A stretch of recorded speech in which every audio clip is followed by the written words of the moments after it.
విసర్జన చేసినా చెయ్యకున్నా మూత్రం చుక్కలుగా కిందికి కారిపోతుంటే అది ఖచ్చితంగా సమస్యే, బయటకు చెప్పుకోలేని సమస్య.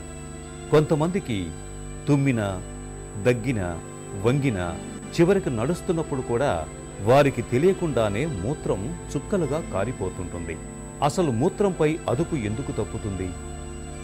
స్త్రీలలో చాలా మందిలో ఒక వయసు తర్వాత మూత్రంపై అదుపు తప్పుతుంటుంది. దీన్ని మెడికల్ టర్మ్లో యూరినరీ ఇన్కాంటినెన్స్ అంటాం. ఇది ఎన్నో కారణాల వల్ల వస్తుంది. కాకపోతే చాలా సాధారణంగా వచ్చే ఒక రకమైన ఇన్కాంటినెన్స్, స్ట్రెస్ ఇన్కాంటినెన్స్ అనేది ఎక్కువ కాన్పులైన వాళ్ళకి, లేకపోతే కాన్పు కష్టమైన వాళ్ళకి, స్పెషల్గా ఫోర్సెప్స్ డెలివరీ అంటుంటాము, అలా కష్టమైన కాన్పు ఉన్న వాళ్ళకి, లేకపోతే ఎక్కువ గ్యాప్ లేకుండా ఎక్కువ మంది పిల్లలు తరచుగా కాన్పులైన వాళ్ళకి కూడా ఈ ప్రాబ్లం వస్తుంటుంది. కొంతమందిలో ప్రాబ్లం యాక్చువల్లీ డెలివరీ టైంలో, అంటే ప్రసవ టైం సమయంలో పెల్విక్ మజిల్స్ వీక్ అవడం వల్ల మొదలవుతుంది. కాకపోతే ఆ ఇన్కాంటినెన్స్ అనేది మెనోపాజ్ తర్వాత, వయసు పైబడిన తర్వాత అప్పుడు మొదటిసారిగా బయటపడవచ్చు. కానీ దీనికి కారణం ఏంటంటే పెల్విక్ మజిల్స్, అంటే కటివలయంలోని కండరాలు కాన్పు సమయంలో దెబ్బతింటాయి, అంటే స్ట్రెచ్ అయిపోయి ఉంటాయి. మళ్ళీ అది వాటి నార్మల్ పటుత్వం రావడానికి టైం పడుతుంది. కొంతమందికి యాక్చువల్లీ మళ్ళీ నార్మల్ టోన్ అసలు రాకపోవచ్చు. మూత్ర విసర్జనపై అదుపు తప్పటానికి మూత్రాశయం చుట్టూ ఉన్న కండరాలపై పట్టు కోల్పోవటమే ప్రధాన కారణం. అసలు ఈ కండరాల పట్టు ఎందుకు సడలుతుంది? ఇందుకు చాలా కారణాలు ఉన్నాయి. ముఖ్యంగా తగినంత శ్రమ లేనప్పుడు, ఎక్కువసేపు కూర్చుని పనిచేస్తున్నప్పుడు, ఎక్కువ కాన్పులు జరగటం, మానసిక ఒత్తిడి, మూత్ర విసర్జనను బలవంతంగా ఆపుకోవటం, ఇవన్నీ కటిభాగంలోని కండరాలపై ఒత్తిడి పెంచేవే. వీటికి తోడు స్త్రీలలో మూత్రనాళం చిన్నగా ఉండటంతో వారిలో మూత్రంపై అదుపు తప్పటం అనే సమస్య మరింత ఎక్కువగా ఉంటుంది. చాలా కామన్గా చూసేది స్ట్రెస్ యూరినరీ ఇన్కాంటినెన్స్. అంటే దగ్గినప్పుడు కానీ, తుమ్మినప్పుడు కానీ, ఒక్కోసారి గట్టిగా నవ్వినప్పుడు కూడా మూత్రం బట్టల్లో కారిపోతుంటుంది. ఈ స్ట్రెస్ యూరినరీ ఇన్కాంటినెన్స్ అనే ప్రాబ్లం ఎక్కువగా ఉన్న వాళ్ళకి మామూలుగా ఇంట్లో వంగి ఏదైనా పని చేసుకున్నప్పుడు కానీ, కింద నుంచి ఏమైనా ఆబ్జెక్ట్, ఏమైనా వస్తువు లేపాల్చినప్పుడు, అలాంటప్పుడు కూడా మూత్రం లీక్ అవ్వచ్చు. ఇంకా ఎక్కువ సివియర్గా, అంటే ఎక్కువ తీవ్రంగా ఉన్న వాళ్ళకి నడిచినప్పుడు కూడా, వేగంగా నడుస్తున్నప్పుడు కూడా మూత్రం కారిపోతుంటుంది. సో ఈ స్ట్రెస్ ఇన్కాంటినెన్స్ అనేది స్త్రీలలో చాలా సాధారణంగా చూస్తాం. 40 సంవత్సరాలు దాటిన స్త్రీలలో ఆల్మోస్ట్ 50%, అంటే సగం మంది స్త్రీలలో ఈ ప్రాబ్లం ఉంటుంది. కాకపోతే చాలా తక్కువ మందే ఈ ప్రాబ్లం ఉంది అని డాక్టర్ దగ్గరికి వెళ్ళి చెప్పుకుంటారు. మూత్రం వెళ్ళాలి అనే ఫీలింగ్ రాగానే వెంటనే బాత్రూమ్కి వెళ్ళాలి, లేకపోతే ఒక్కొక్కసారి దారిలో కూడా మూత్రం లీక్ అవుతుంటుంది. దీన్ని అర్జెంట్ కాంటినెన్స్ అంటాం. ఓవర్ యాక్టివ్ బ్లాడర్ ఉన్న స్త్రీలలో మామూలుగా 200 ml, 300 ml, అంటే సగంకి కెపాసిటీకి ముందే బ్లాడర్ కంట్రాక్షన్స్ కంట్రాక్షన్స్ మొదలవడమే కాదు, అంటే యూరిన్ వచ్చే ఫీలింగ్ రావడమే కాదు, వచ్చిన తర్వాత వెంటనే అర్జెన్సీ, అంటే వెంటనే వెళ్ళిపోవాలి. ఒక్కోసారి పరిగెత్తుకొని వెళ్తుంటారు కూడా. పెద్ద వయసులో ఈ ప్రాబ్లం ఉన్న వాళ్ళు అర్జెంటుగా వెళ్ళలేక ఒక్కోసారి జారి పడిపోయి కాల్ ఫ్రాక్చర్స్ చేసుకునే సందర్భాలు కూడా చాలా కామన్గా చూస్తుంటాం. మూత్ర విసర్జనపై అదుపును తిరిగి సాధించటానికి కీగల్ వ్యాయామాలు చక్కగా తోడ్పడతాయి.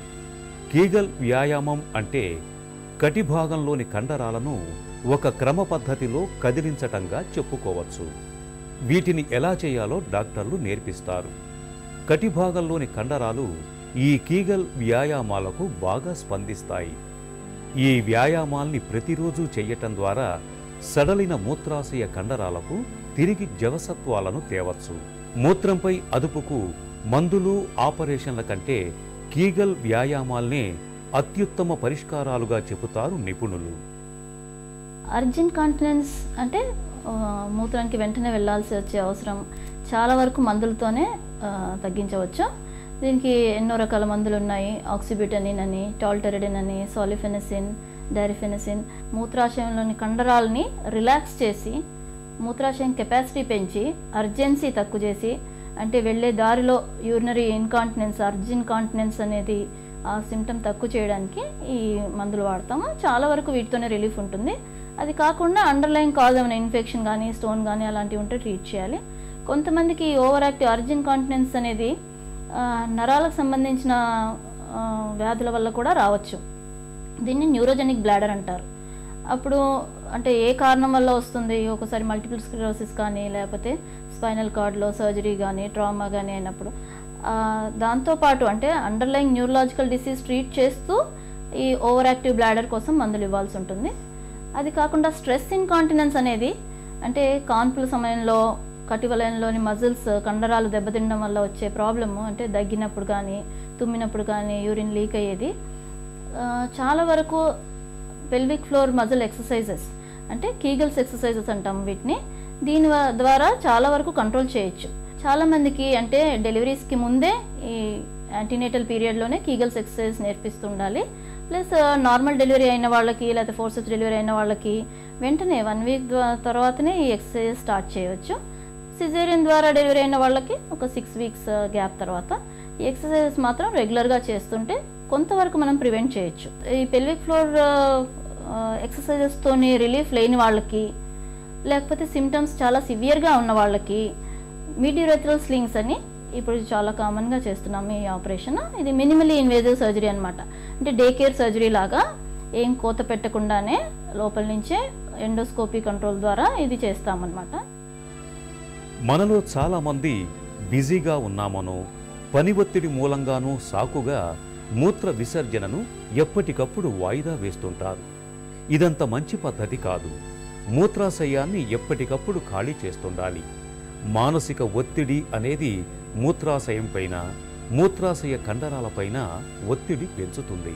కాబట్టి దీర్ఘకాలం పాటు ఒత్తిడికి లోను కావటం మంచిది కాదు.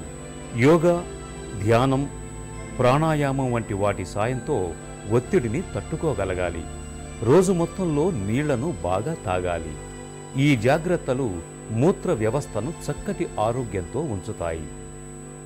నడి వయసులో మూత్రంపై అదుపు కోల్పోవడానికి కారణాలు, దానికి చికిత్స, పరిష్కార మార్గాల గురించిన పూర్తి వివరాలను తెలుసుకున్నాం కదా. ఇప్పుడు చిన్న విరామం.